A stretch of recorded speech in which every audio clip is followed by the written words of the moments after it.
At 6:02 a.m., I opened my front door to the HOA president, a contractor in a neon vest, and a deputy who looked like he hated being awake. She lifted a clipboard like it was a badge and said, "Emergency removal order. Non-compliant ramp fines at $500 a day and climbing move, or we pull it now." The contractor stared at the low slope walkway. I built for my dad like it was a bomb, and I stepped down one stair and put myself between them. And that ramp hands. Shaking voice steady, "You'll have to go through me." And it hit me in the chest like cold air, that this wasn't about rules. It was about power. My name's Noah Bennett. 34. Finish. Carpenter calluses for days, and a savings account that blushes when you look at it. We moved into Riverstone Meadows in Cedar Glen, Colorado, because the brochure promised quiet mornings, good schools for my 8-year-old, and lawns that looked like geometry's problems. 3 paint colors, hedges, trimmed by spirit level. You know what I mean? The kind of place where people wave with 3 fingers from the steering wheel and call that community. The first time I met her, she walked my driveway with a tape measure and a smile. Ironed flat. Cheryl Langford, running clothes that had never run pen clicking like a metronome. Mr. Bennett. The handrail is non-compliant. The mailbox isn't the approved model, and the ramp. She lifted a brow like I'd poured concrete across Main Street. I told her the city had my application slope, met code sealant by the weekend. She tilted her phone to show my email timestamp 9:02 p.m. and said submissions. Outside business hours count the next business day and began at midnight. Then she smiled like she'd just set a timer on my life. The cream envelope on my mat felt more expensive than what it threatened. $500 for an unapproved exterior modification. $500 for a non-standard mailbox. A sentence about liens that read like a dare. I printed the city. Permit number, printed Dad's doctor's letter. About mobility. Slid both into the HOA drop box. Took photos with timestamps like I was my own paralegal.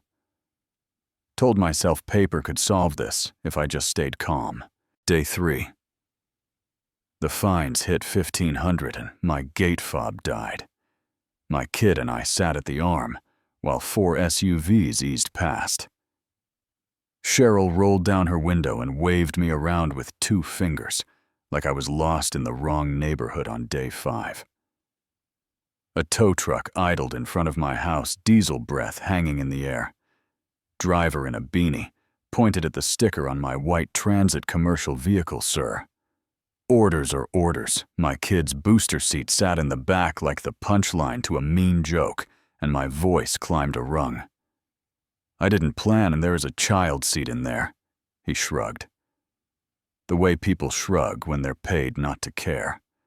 Then my neighbor from 2 doors down crossed the grass faster than any 70-year-old I've ever seen and tapped a faded county badge back away from that van. "You tow a child's seat without a court order, and we'll both spend the morning at the courthouse." Her name was Rita Halverson. 28 years on the permitting counter. In my kitchen, she dropped a binder that thudded like truth. Original Riverstone Bylaws. Any rule change requires a 60% owner vote and 30 days written notice. Did you vote on a commercial ban or a ramp guideline? I told her, no. She nodded. Like a doctor who's seen this illness. Then those fines are theater. That night, Miguel Alvarez knocked with his laptop and eyes like midnight. I work in cyber, a little. Paranoia is my love language. My doorbell tab covers the community center. Sidewalk, watch this. We saw Cheryl moving porch to porch with a clipboard, a voice pitched for microphones. We need signatures. The Bennett ramp is a liability. Insurance will skyrocket sign here, so we can remove it before someone gets hurt. And hey, if you're thinking of selling before values drop, I can pull a number today. Sales braided to safety. So tight you couldn't see the knot, Vienwell. The city inspector, a guy named Caleb Monroe who signs emails with a thumbs up, measured the slope and patted the rail like a mechanic hats a good hood. Sits under max, rise fasteners are rated, you're good. I filed a fair housing reasonable accommodation certified mail, tracking pings like heartbeat, and waited because that's the game. Make you feel like you're begging for the fairness you already followed. Cheryl didn't wait a cease and desist from Langford. Compliance partners landed with a logo that looked like a vacation rental and a P.O. box that matched the HOA's take down your sidewalk video or face consequences for defaming board policy. Rita read the conflict of interest section out loud, like scripture president paying her own related company without an owner vote is not policy. It's self-dealing. Miguel pulled the state registry. Langford compliance formed 6 months after Cheryl's unopposed election. Registered agent is her sister mailing address. Same as the HOA box, he dug sales data from 3 nearby HOAs. And there it was in plain numbers. Fines to liens to quick sales at suspiciously low prices buyers, represented by Cheryl's brokerage values, dipped just long enough to churn inventory. The math put a metallic taste on my tongue. This was never about a handrail. It was about a pipeline. She called an emergency meeting for community safety and property values.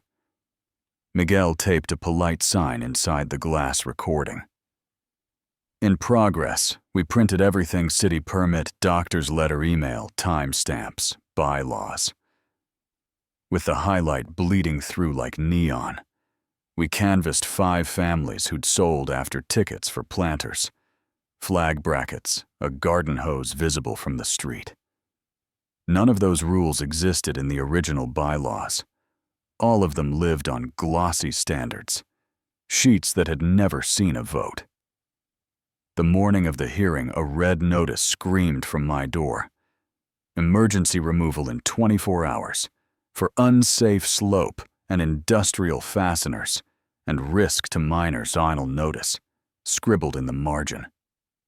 In Cheryl's tidy hand, I felt something harden in my chest from defense to prosecution. If she wanted a paper war, I'd bring a dolly loaded with boxes. The community center smelled like coffee and carpet cleaner. Folding chairs shivered on the tile. The projector hummed like a fly. Cheryl stood beneath the HOA logo and clicked through my porch. Circled in red, then a chart slanting down in angry lines. Our analysis shows a potential decline linked to ongoing non-compliance, she said. And people nodded because fear with numbers sounds like science. I stood and my hands didn't shake anymore. Exhibit A permit. MC 4712 signed by Inspector Caleb Monroe. Slope rise fasteners all within code. Caleb raised his travel mug from the back and said, confirmed. I held up the reasonable accommodation delivered January 6th, 11:32 a.m., time stamped on the lobby camera. She said it we never received, and Miguel pressed play.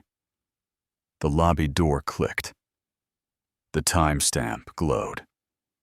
We watched Cheryl pick up my envelope and slip it into her folder.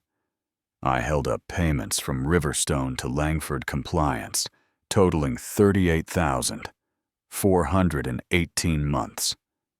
Invoices labeled consulting with no owner vote.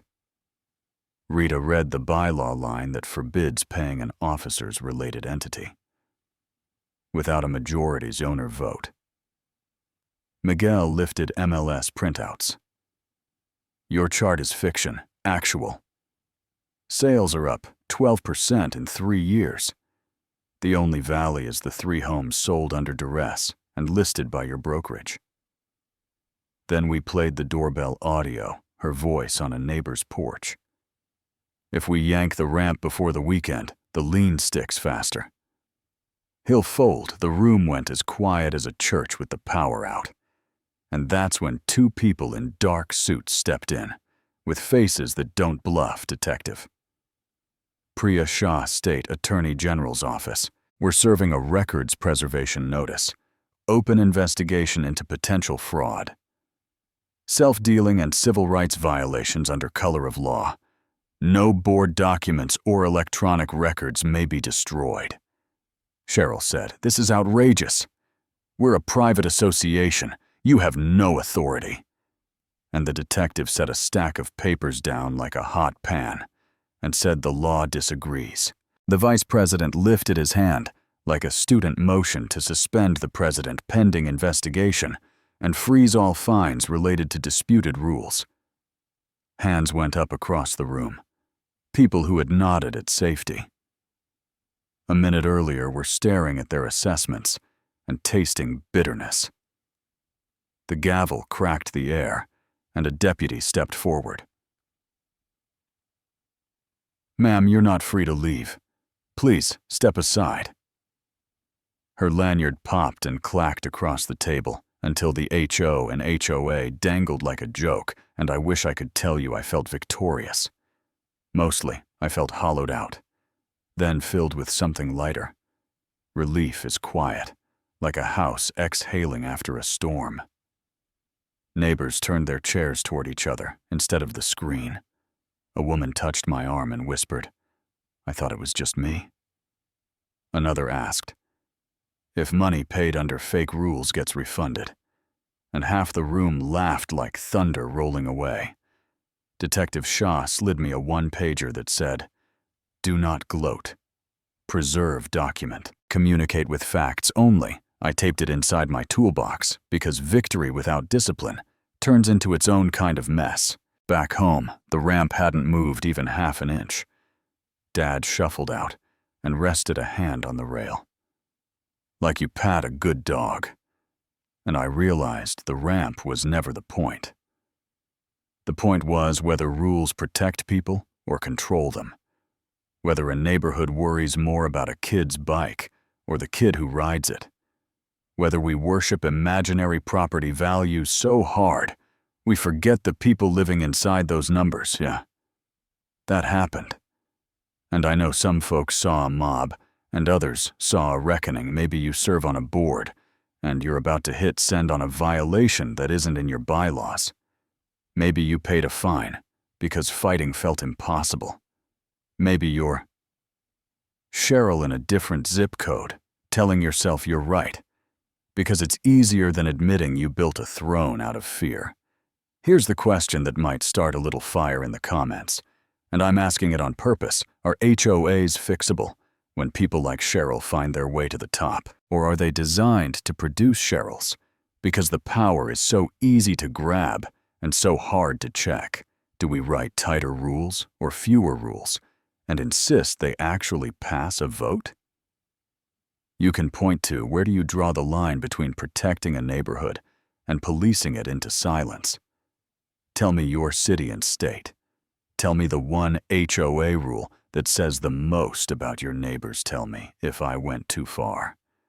Standing on those steps, or if Cheryl was right to say property values. Trump a man helping his dad up. 3 stairs, drop your story. Push back if you want. Hit subscribe if you want more fights. That end where they should end, with a gavel, a paper trail, and a question that won't let us off the hook.